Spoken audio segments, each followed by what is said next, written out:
and sit. Trying a different video quality on the camera to see if that helps. Got in the stand about 2 o'clock, so we've got about 4-ish hours to hunt something. When I was coming in, I saw something get up and a tail shoot up and run towards the stand. Once I got set up in the stand, I checked the trail camera, and about an hour before I sat down, a doe comes walking through, which would have been our doe for this spot, and then the buck that came through, it looked like a little forky, a 4-point, maybe 5. So that was the deer that I bumped. So I got a good feeling today. Today isn't as hot as it was yesterday, and it's pretty cool in the woods here. It's not as it's a little bit windier. It should die down, but I got pretty high hopes for tonight, and hopefully we can make something happen.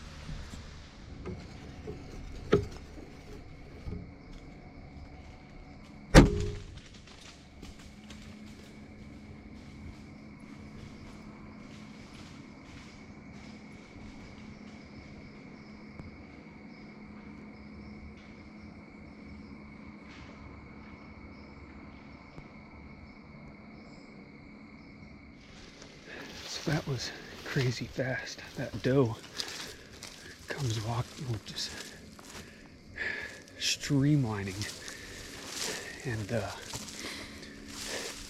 she like ran right underneath my stand. That was pretty fast. Gotta go get a deer now, recover it. Not too bad. No. So you could tell how far away she was. Except she was right on the path here. Oh, yeah.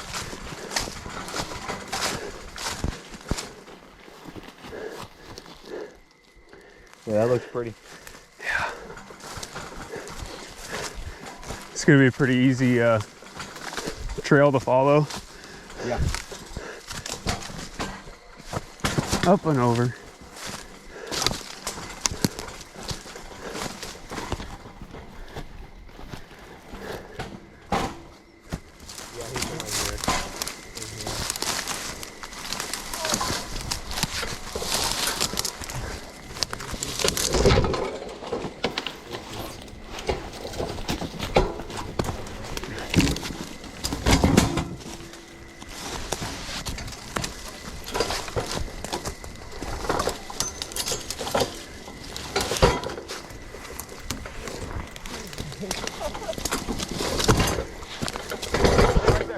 Good right there.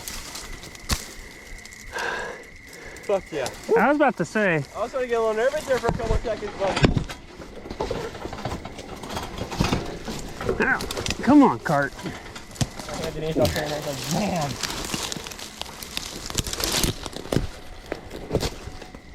Yeah, she got a lot. She got smoke.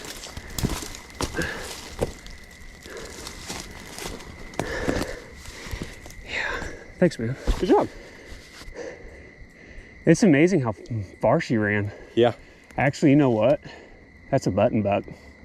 Is it? Yeah. Oh, it is. Yeah. And it still counts as doe. Yeah, because it's not longer than, what, 3 inches, isn't it? I think if it's got more than, I think spikes are considered does as well. You can use your doe tag for them. Oh, okay. I think. But, yeah, holy smokes. Yeah, you? I mean, it got blasted and still ran. For what, a good, I think 80 yards? Maybe a little farther. Maybe a little farther, yeah. All right, so got home. Just a little backstory on all what happened. There's a guy named Blake that was out in the field, sitting on the field edge, and that it ended up being a button buck, but it got his wind and it took off into the woods. at that same time, I stood up to grab up all my stuff to get out of there, because as you can see, it was starting to get dark. There was only 9 minutes left of shooting light. So as I stood up, I heard that button buck screaming across the wood floor, and I had just enough time to grab the bow, hit the GoPro, and you'll see on the bottom left side, you'll see that little shadow move next to the tree, and you'll see my Illuminoc going straight through it. So I just gutted it and processed it, and it ended up being a double long.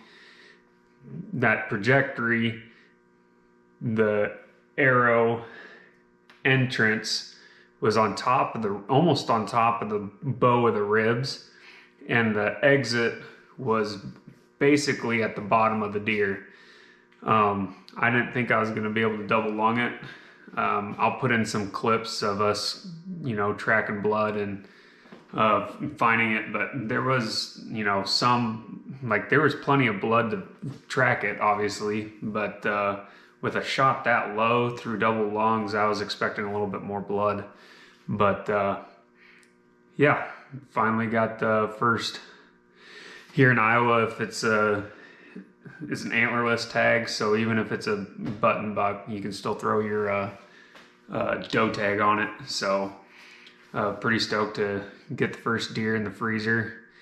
And next, I have to take my ladder stand down and move it over to the next county, have another bow antlerless tag in there to fill, and then any sex tag to fill as well. And the spot where I'm going to put that other, try to fill that other antlerless tag, I know there's big deer out there, so I was wanting to save my buck tag for out there. But if you guys like this video, make sure you like and subscribe, and I'll catch you guys later. Thanks.